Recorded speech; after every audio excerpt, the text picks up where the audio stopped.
얼마 전 일본이 결국 이를 터뜨렸습니다. 일본은 뒤통수를 잘 치는 국가답게 이번 전쟁에서도 자기 혼자만 이득을 보기 위해 현재 러시아의 영토인 쿠릴 열도를 러시아가 불법 점거하고 있다며 19년 만에 공식적으로 인정해버린 것인데요.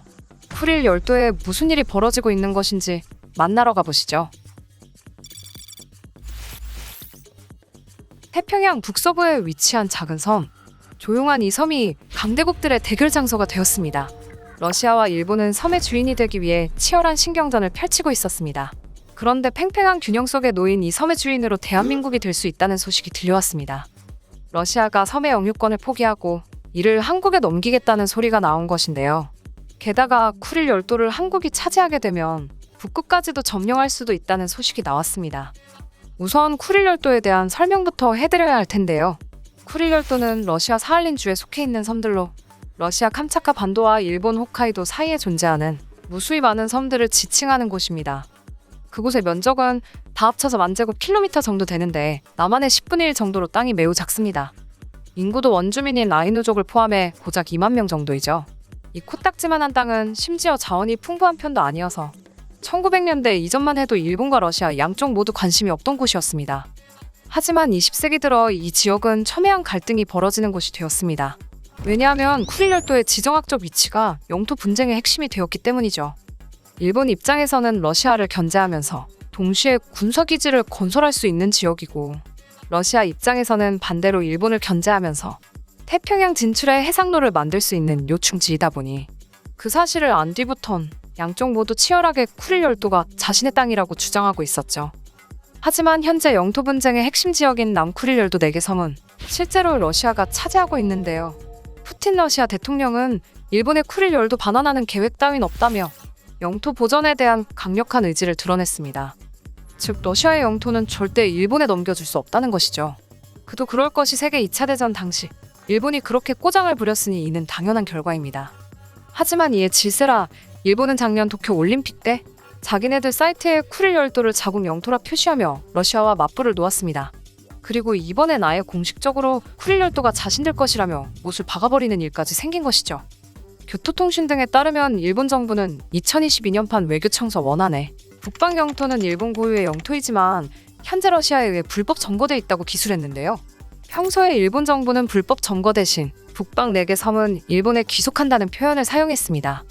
또한 2019년 아베 신조 당시 일본 총리가 블라디미르 푸틴 러시아 대통령과 협상 진전을 위해 노력하던 상황을 고려해 이조차도 삭제했었습니다. 그래서 2020년판부터는 우리나라가 주권을 가지는 섬들이라고 표현했죠. 일본 정부가 불법 점거, 일본 고유의 영토 등의 표현을 쓴 건 각각 2003년판, 2011년판이 마지막이었습니다.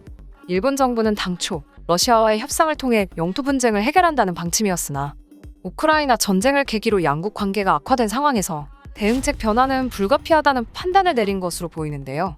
이런 치열한 다툼 속에서 다시 한번 충격적인 소식이 들려왔습니다. 빡친 러시아가 쿠릴 열도를 한국에 팔아버리겠다는 소식이죠. 이 같은 사실에 일본은 충격에 휩싸였습니다. 러시아가 강경하게 영토 주장을 하고 있지만 러시아는 현재 전쟁으로 인한 내부 부채로 쿠릴 열도를 운영할 자금이 없는 상황입니다. 이전에 90년대 러시아는 1998년 모라토리움을 선언하면서 경제적 파탄 상태에 빠진 바 있었죠. 당시 한국이 경협차관 14억 7천만 달러를 빌려주면서 러시아 경제가 잠시 숨을 쉬었을 정도로 러시아 경제는 파탄난 상태였습니다. 어찌됐건 돈이 없으니 푸틴이 전쟁을 일으켰겠죠. 무튼 러시아는 내심 한국이 쿠릴 열도를 가져가 주길 바랬습니다. 실제로 몇 년 전 러시아가 쿠릴 열도 개발 추진 사업을 벌였을 때 가장 먼저 연락한 나라가 바로 대한민국이었죠. 빅토르 바사르긴 러시아 지역 개발부 장관은 한국의 투자자들에게 투자 프로젝트 목록을 넘겼다고 말하며 한국이 프로젝트의 우선 참가자가 되길 바랬던 적도 있었습니다. 사할린 주지사 역시 쿠릴 열도 개발에 한국의 참여가 있길 바란다며 경제적 세제 혜택까지 약속하면서 의욕적으로 한국의 참여를 독려했습니다. 여기서 쿠릴 열도 개발 프로젝트는 17개의 인프라 시설을 확충하고 100km에 달하는 도로의 개보수와 아스팔트화를 중점으로 두고 있는 사업으로 사할린섬 근대화를 위한 초석으로 평가받는 대규모 사업이었습니다. 중요한 기간 산업에 한국이 참여하길 바랬다는 것은 한국이 자금이 풍부했던 탓도 있고 건설에 노하우가 있었던 탓도 있었지만 사할린섬에 거주하고 있던 한인들의 영향력도 있었습니다.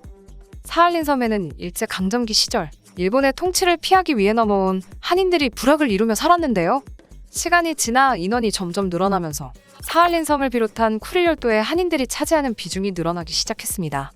덕분에 한국에 참여해 주민들이 반대하지 않을 수 있었고 러시아 정부도 적극적으로 한국의 개입을 원했던 것이었습니다.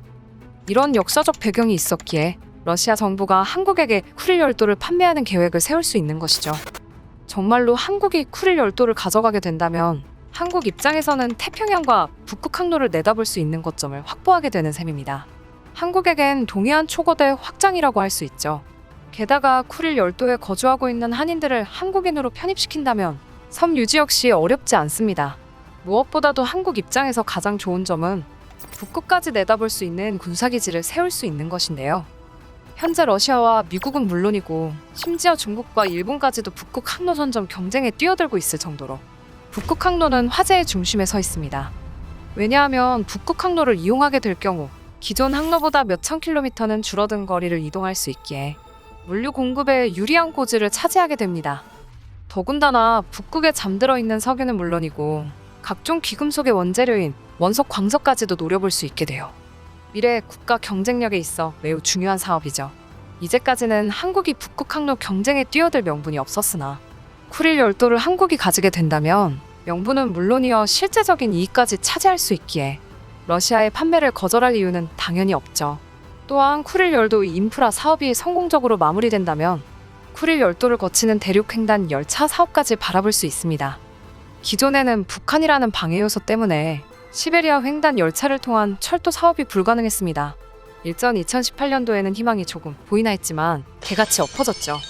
그런데 한국이 쿠릴 열도를 병합해 한국 땅으로 삼는다면 쿠릴 열도로 시작되는 기차 선로를 건설해 러시아 모스크바는 물론이고 베링 해협까지 연결하는 알래스카 횡단 철도까지 건설할 수 있습니다.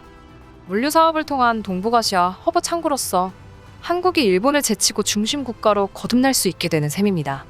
러시아가 이번 일본의 도발로 쿠릴 열도를 우리에게 넘겨줘 버린다면 이미 그것만으로도 한국에게는 큰 이득이면서 동시에 일본도 견제할 수 있기에 한국은 엄청 유리한 상황에 놓이게 되는데요.